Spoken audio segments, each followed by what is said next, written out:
Pelajaran sekolah Sabat kita minggu ini berisi pelajaran yang kuat untuk kehidupan Kristen.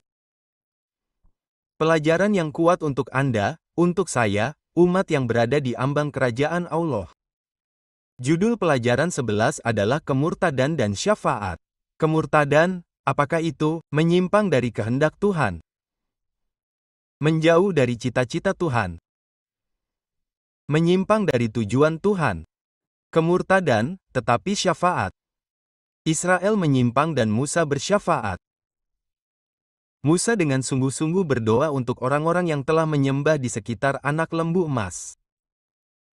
Ini adalah pelajaran yang luar biasa dengan prinsip-prinsip bagi kita hari ini. Jadi, mari kita berdoa. Bapa di surga, kami bersyukur atas kesempatan untuk membagikan pelajaran kita hari ini. Kebenaran yang menakjubkan apa yang ditemukan dalam pelajaran ini. Jadi bimbinglah kami saat kami belajar bersama dalam nama Yesus. Amin.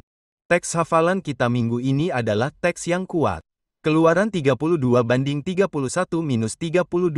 Lalu Musa kembali kepada Tuhan dan berkata, "Oh, bangsa ini telah melakukan dosa besar dan telah membuat bagi diri mereka sendiri dewa emas. Namun sekarang, jika engkau mengampuni dosa mereka, tetapi jika tidak, hapuslah namaku dari kitab-Mu yang telah kau tulis." Petik 2. Betapa sikap Musa. Anda tahu, banyak orang akan melihat Israel menyembah anak lembu emas, murtad, menjauh, dan mereka akan mempublikasikan dosa-dosa Israel ke seluruh dunia. Mereka akan mengirimkannya di internet. Mereka akan menerbitkannya di media digital. Mereka akan mencetaknya. Mereka akan melakukan segala hal yang mungkin dapat mereka lakukan untuk merendahkan Israel. Mereka akan berkata, "Lihatlah kemurtadan Israel." Namun Musa berlutut memohon bagi Israel. Ketika Anda melihat kemurtadan di gereja lokal Anda, apakah Anda lebih kritis atau apakah Anda seorang pendoa syafaat seperti Musa? Sekarang, tiba saatnya untuk teguran, yang jelas diberikan Musa. Tetapi sebelum teguran, ada doa yang sungguh-sungguh. Dan bukankah sikap Musa benar-benar menakjubkan? Ia lebih baik dihapus dari kitab Tuhan daripada kehilangan umatnya. Itulah kepedulian yang penuh kasih, dan ketika orang tahu bahwa Anda mengasihi mereka, mereka bersedia membuat perubahan dalam hidup mereka. Jadi, mari kita langsung masuk ke pelajaran penting ini. Paragraf pertama agak menggelitik saya. Dikatakan, Musa telah meninggalkan perkemahan Israel hanya selama 40 hari. Dan apa yang terjadi? Umat Tuhan telah berpaling darinya dan menyembah berhala buatan manusia, anak lembu emas. Setelah begitu banyak tanda, pengalaman, mukjizat yang dahsyat, bagaimana mereka bisa melakukan itu? Dua hal tentang ini yang terlintas dalam pikiran saya. Pertama, para pemimpin harus hadir. Jika Anda seorang pemimpin dalam keluarga Anda, ayah dari keluarga Anda harus hadir. Jika Anda seorang pemimpin di gereja sebagai penatua, Anda harus hadir. Jika Anda seorang pendeta, Anda harus hadir. Dengan kata lain, ketika para pemimpin tidak hadir, iblis bergerak dengan kuat untuk menuntun individu-individu yang dipimpin oleh pemimpin untuk berkompromi. Kehadiran pemimpin membuat perbedaan. Hal kedua yang saya perhatikan adalah ini. Saya terpesona oleh kalimat ini. Setelah begitu banyak tanda, pengalaman, mukjizat, bagaimana mereka bisa melakukan itu? Kita begitu sering lupa. Kita lupa apa yang telah Tuhan lakukan di masa lalu. Anda ingat pernyataan luar biasa dari Ellen White. Kita tidak perlu takut akan masa depan. Kita lupa akan pimpinan Tuhan dalam sejarah masa lalu kita dan ajaran-ajarannya. Jadi, ketika Anda tergoda, berpeganglah pada jawaban doa yang telah Anda terima melalui iman. Dalam pelajaran hari Minggu berjudul Kepemimpinan yang Gagal, kita melihat Harun menyerah pada permohonan mayoritas yang terus-menerus. Kita membaca tentang itu di Keluaran 32 ayat 1-6. Dan kita akan mengambil beberapa ayat di sana. Dikatakan, ketika orang-orang melihat bahwa Musa menunda-nunda turun dari gunung, berkumpullah orang-orang itu kepada Harun dan berkata kepadanya, "Mari, buatlah bagi kami aulah-aulah yang akan berjalan di depan kami. Sebab mengenai Musa ini, orang yang telah membawa kita keluar dari tanah Mesir, kita tidak tahu apa yang telah terjadi padanya." Petik 2. Lalu berkatalah Harun kepada mereka, "Tanggalkanlah anting-anting emas yang ada pada telinga istri-istrimu, anak-anakmu laki-laki dan perempuan, dan bawalah semuanya kepadaku." Dengan perkataan lain, mereka sudah mulai berkompromi dalam berpakaian. Maka seluruh bangsa itu melepaskan anting-anting emas yang ada pada telinga mereka dan membawanya kepada Harun. Harun menerima emas itu dari tangan mereka, lalu membentuknya dengan pahat dan membuat anak lembu tuangan. Lalu berkatalah mereka, "Hai Israel, inilah Allahmu yang membawa kamu keluar dari tanah Mesir." Sekarang Anda ingat mereka membuat anak lembu emas ini. Itu tampak seperti Apis si banteng. Itu tampak seperti dewa-dewa Mesir dan mereka membuat dewa yang mirip dengan yang mereka miliki di Mesir dan mereka menyembahnya. Kita telah dipimpin sebagai umat akhir zaman Tuhan dari Mesir dan kita sedang dalam perjalanan menuju tanah perjanjian Kanaan. Namun setan selalu ingin menarik kita kembali ke Mesir. Menarik kita kembali untuk menyembah dewa-dewa Mesir, mode Mesir, hiburan Mesir, kesenangan Mesir, makanan Mesir. Itulah rencana besar setan. Krisis menuntut seorang pemimpin yang memiliki keberanian moral untuk menghadapi Israel. Dan krisis itu tetap ada hingga saat ini. Saya suka pernyataan Ellen White, Patriarchs and Prophets, halaman 316 dan 317. Pelajaran hari Minggu, paragraf terakhir. Krisis seperti itu menuntut seorang pria yang teguh, tegas, dan berani tanpa goyah. Seseorang yang menjunjung tinggi kehormatan Tuhan di atas kebaikan hati orang banyak, keselamatan pribadi, atau kehidupan itu sendiri. Namun pemimpin Israel saat ini bukanlah karakter ini. Harun dengan lemah memprotes orang banyak, tetapi keraguannya tetap ada hingga saat ini. Rasa takut pada saat kritis hanya memperbaharui mereka dengan cara yang lebih bertekad. Keributan meningkat. Kegilaan yang membabi buta dan tidak masuk akal tampaknya menguasai orang banyak. Ada beberapa orang yang tetap setia pada perjanjian dengan Tuhan, tetapi sebagian besar orang bergabung dalam kemurtadan. Sekarang dengarkan kalimat terakhir ini. Kalimat ini berbicara kepada Anda dan saya dalam kepemimpinan saat ini. Harun takut akan keselamatannya sendiri. Dan alih-alih dengan gagah berani membela kehormatan Tuhan, ia malah menuruti tuntutan orang banyak, ia menuruti tuntutan orang banyak. Ketika kita lebih banyak mendengarkan orang banyak daripada mendengarkan tuannya, kita berada dalam bahaya berkompromi.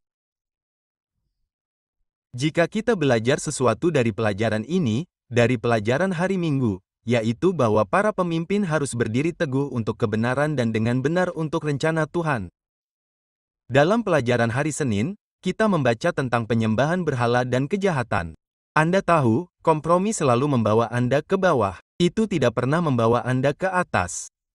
Kompromi selalu membutuhkan satu langkah. Anda mengambil satu langkah, lalu Anda mengambil langkah berikutnya, lalu Anda mengambil langkah berikutnya. Langkah itu bukanlah jalan menuju kehidupan kekal di atas gunung menuju surga.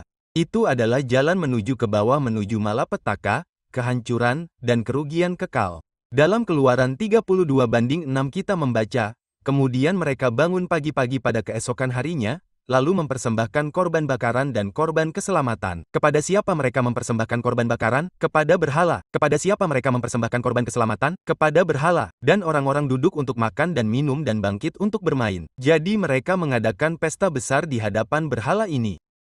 Pertama-tama mereka berteriak dan mengeluh. Musa pergi selama 40 hari. Mereka mulai kurang percaya bahwa Tuhan memimpin mereka.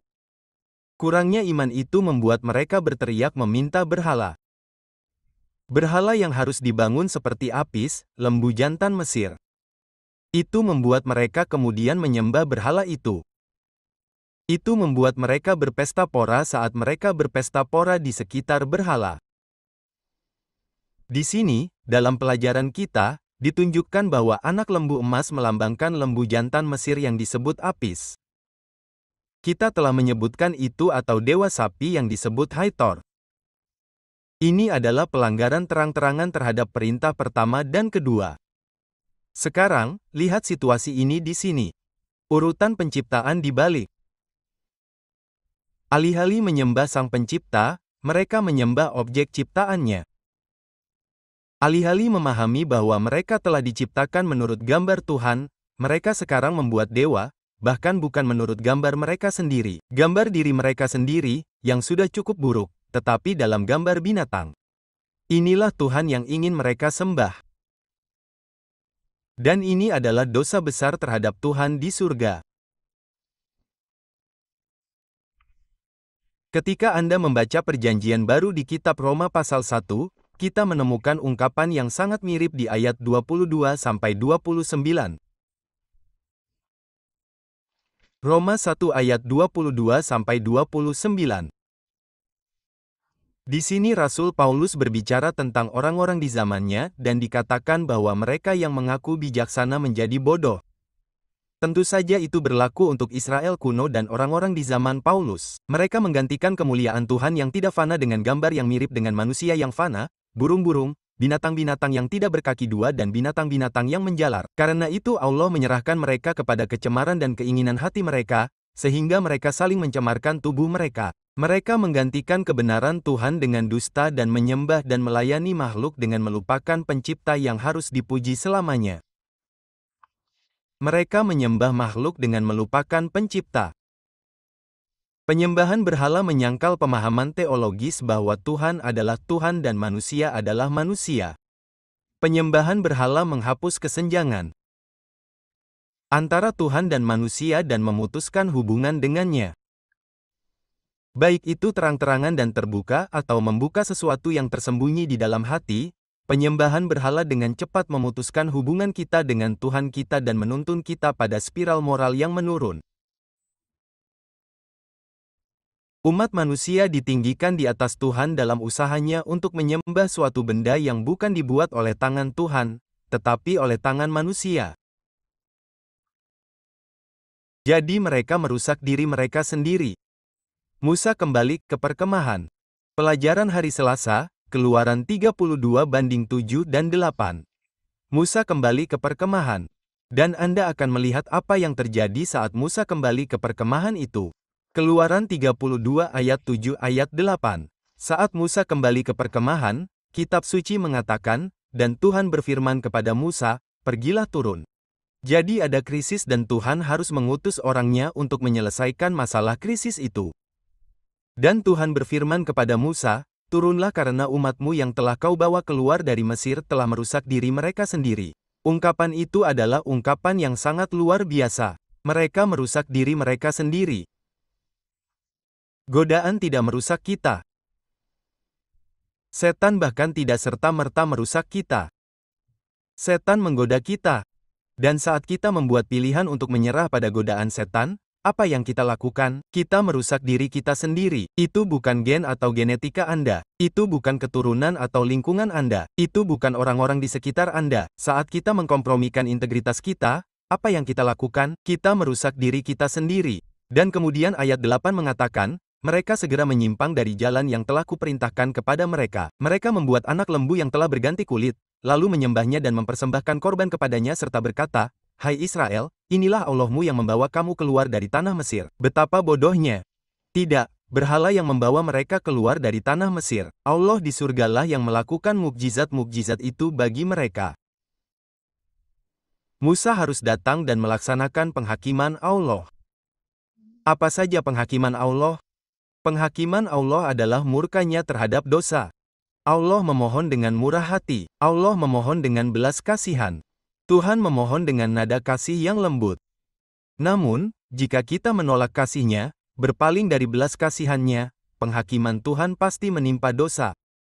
Paragraf pertama dalam pelajaran hari Selasa. Dengan berpaling kepada berhala, orang Israel sedang dalam proses menceraikan diri mereka dari Tuhan yang benar, Dia yang telah membebaskan mereka dari Mesir. Tuhan secara langsung menyalahkan mereka, dengan mengatakan bahwa mereka telah merusak diri mereka sendiri, bahkan menganggap patung ini telah membebaskan mereka dari Mesir. Sungguh suatu kontradiksi langsung dengan apa yang Tuhan katakan kepada mereka. Penyangkalan akan kehadiran Tuhan dalam tindakan-tindakan yang dahsyat ini merupakan masalah yang serius. Pikiran dan perasaan mereka terdistorsi. Sekarang Anda berkata, ya, mereka membuat berhala pada masa itu, tetapi kita tidak memiliki berhala-berhala itu sekarang.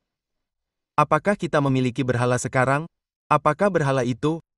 Berhala adalah sesuatu yang menggantikan Tuhan. Meskipun itu tidak benar, kita masih sering menyembahnya berulang-ulang. Anda lihat, jika Tuhan tidak menjadi pusat kehidupan kita, aulah-aulah lain akan mengisi tempat Tuhan yang benar. Aulah-aulah lain ini misalnya bisa menjadi mode yang menjadi berhala kita. Bisa jadi hiasan yang tidak ingin ditinggalkan yang menjadi berhala. Bisa jadi makanan yang menjadi berhala. Bisa jadi itu menjadi sesuatu yang sangat tidak sehat. Beberapa kebiasaan yang kita miliki yang menjadi berhala. Bisa jadi olahraga yang menjadi berhala dan kita menjadi tergila-gila dengannya. Tidak dapat hidup tanpa hal-hal tertentu yang lebih kita perhatikan dalam hiburan yang menjadi berhala menghabiskan berjam-jam sehari di internet atau berjam-jam sehari dengan Netflix atau beberapa program lain dan kita mengunduhnya dan itu menjadi berhala kita dan pikiran kita menjadi tidak peduli terhadap hal-hal tentang Tuhan. Itu bisa jadi kekuasaan, prestise, uang bisa menjadi berhala. Posisi kita bisa menjadi berhala. Jadi berhala kita mungkin bukan anak lembu emas tetapi paragraf terakhir saya pikir menjelaskannya dengan baik. Dikatakan apa yang kita gantikan untuk Kristus. Paragraf kedua dari pelajaran hari Selasa. Apa yang kita gantikan untuk Kristus mungkin memiliki penampilan yang berbeda. Kesombongan, keegoisan, uang, kekuasaan, seks, makanan, TV, narkoba, alkohol, dan pikiran murni, pornografi, kesenangan, pekerjaan, olahraga, keluarga, permainan video, film, belanja, ide, politik, musik, jabatan, gelar, nilai, dan sebagainya. Daftarnya tidak ada habisnya. Kita sangat kreatif dan inventif dalam hal ini. Kita dapat mengubah apapun yang baik, indah, dan bermakna menjadi berhala. Penyembahan berhala sangat berbahaya. Mengapa? Karena hal itu mengubah kepribadian kita, cara berpikir kita, kasih sayang kita, dan kehidupan sosial kita. Hal itu mengubah identitas kita dan menggantikan hubungan pribadi yang sejati dengan interaksi yang hampa, tidak tepat waktu, dan tidak berarti yang pada akhirnya tidak dapat menyelamatkan kita. Apakah ada berhala yang Anda miliki dalam hidup Anda? Sesuatu yang telah Anda tempatkan di atas hubungan Anda dengan Yesus. Ingatlah apa yang Yesus katakan dalam Kolose pasal 3 ayat 1 dan 2. Pikirkanlah perkara yang di atas, bukan yang di bumi. Karena hidup kita tersembunyi bersama Kristus di dalam Allah. Di manakah kasih sayang Anda? Baiklah, mari kita mulai pelajaran hari Rabu. Murka Allah yang adil. Anda membacanya di Keluaran 32. Apakah murka Allah yang adil? Murka Allah yang adil adalah murka atau penghakiman terhadap dosa. Kemarahan Allah bukanlah kemarahan emosional terhadap kita. Kemarahan Allah adalah kutukannya terhadap dosa karena Ia tahu bahwa dosa itu merusak diri sendiri. Dosa itu akan menghancurkan kita. Dan Allah yang penuh kasih yang sangat peduli kepada kita, tentu tidak ingin kita menghancurkan diri kita sendiri. Jadi Musa ada di Gunung Si. Allah berkata bahwa Ia akan menghancurkan para pemberontak. Dan apa yang terjadi?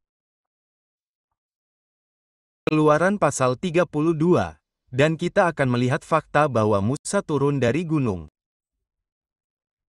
Keluaran 32:15. Lalu Musa berbalik dan turun dari gunung itu, dan kedua loh hukum Allah ada di tangannya. Loh itu ditulisi pada kedua sisinya. Pada sisi yang satu dan pada sisi yang lain tertulis. Adapun loh itu adalah pekerjaan Allah dan tulisan-tulisan itu adalah tulisan Allah yang terukir pada loh itu. Ketika Yosua mendengar suara orang-orang bersorak-sorai, berkatalah ia kepada Musa, ada keributan di perkemahan, bunyi peperangan. Tetapi Yosua berkata, bukan suara orang yang bersorak-sorai karena kemenangan, dan bukan suara orang yang berseru-seru, melainkan suara orang yang bersorak-sorai. Ketika mereka mendekati perkemahan, ayat 19, ia melihat anak lembu dan orang-orang yang menari-nari. Maka bangkitlah amarah Musa, dilemparkannyalah kedua loh batu itu dari tangannya, dipecahkannya di kaki gunung. Kemudian diambilnya anak lembu yang telah dibuat mereka itu, dibakarnya dengan api, ditumbuknya sampai halus, lalu ditaburkannya di atas air dan disuruhnya orang Israel meminumnya. Pastilah itu pemandangan yang luar biasa. Bayangkan saja ketakutan yang melanda Israel ketika mereka menyadari dosa dan pemberontakan mereka terhadap Tuhan. Maka Musa pun berbicara dan Musa berkata kepada Harun terlebih dahulu, apakah yang telah dilakukan bangsa ini kepadamu, sehingga engkau mendatangkan dosa sebesar ini kepada mereka? Sekarang dengarkan alasan Harun. Itu benar-benar alasan yang lemah. Ayat 22, maka berkatalah Harun, janganlah panas murka Tuhanku, engkau tahu, bahwa bangsa itu selalu berbuat jahat, sebab mereka berkata kepadaku, buatlah bagi kami aulah-aulah yang akan berjalan di depan kami. Adapun Musa, orang yang telah membawa kami keluar dari tanah Mesir, kami tidak tahu apa yang telah terjadi padanya. Petik 2. Lalu aku berkata kepada mereka, siapa yang mempunyai emas, biarlah ia memecahkannya. Maka mereka memberikannya kepadaku, lalu aku melemparkannya ke dalam api, dan keluarlah anak lembu ini. Dengan kata lain, Musa, ini bukan salahku. Kau tahu, aku baru saja mengambil anting-anting mereka, Musa, dan aku adalah pemimpin yang baik. Aku baru saja melemparkan semuanya ke dalam api dan, wah, anak lembu ini keluar. Sungguh alasan yang lemah. Tetapi bukankah itu yang kadang-kadang terjadi dalam hidup kita? Kita membuat alasan yang lemah untuk dosa-dosa yang kita lakukan. Tetapi Tuhan melihat melalui alasan-alasan yang lemah itu.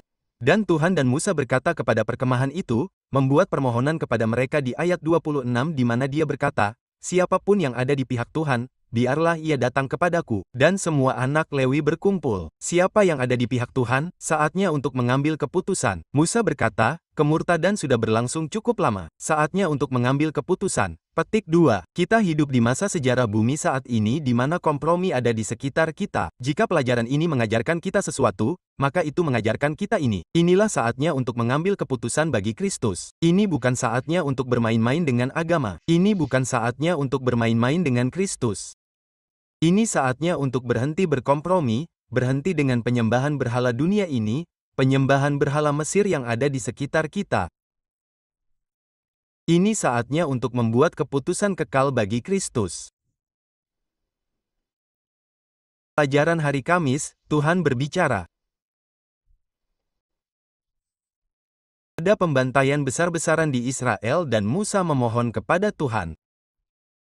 Dia berkata, Tuhan, janganlah hancurkan umatku. Dan lihatlah doa Musa. Kita sudah membacanya sebelumnya. Tetapi dia berkata di ayat 32, sekarang, jika engkau mengampuni dosa mereka, tetapi jika tidak, hapuslah namaku dari kitab-Mu. Tuhan berkata kepada Musa, siapapun yang berdosa terhadapku, aku akan menghapusnya. Oleh karena itu, pergilah dan pimpinlah bangsa ini ke tempat yang telah kufirmankan kepadamu. Lihatlah, malaikatku akan berjalan di depanmu. Namun, pada hari aku akan menghukum mereka karena dosa mereka. Petik 2. Jadi Tuhan menulahi bangsa itu karena apa yang mereka lakukan dengan anak lembu yang dibuat Harun. Jadi keadilan Tuhan harus dijatuhkan. Namun Tuhan tetap akan memimpin umatnya. Dia tetap akan mengutus malaikat untuk memimpin mereka, membimbing mereka, mengarahkan mereka. Dia tidak akan meninggalkan umatnya.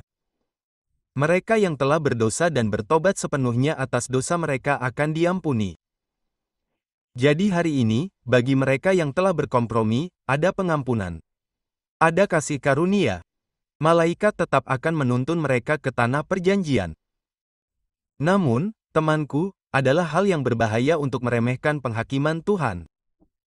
Adalah hal yang berbahaya untuk mengkompromikan integritas kita. Tuhan memohon kepadamu hari ini agar aku membuat komitmen penuh kepadanya. Marilah kita berdoa.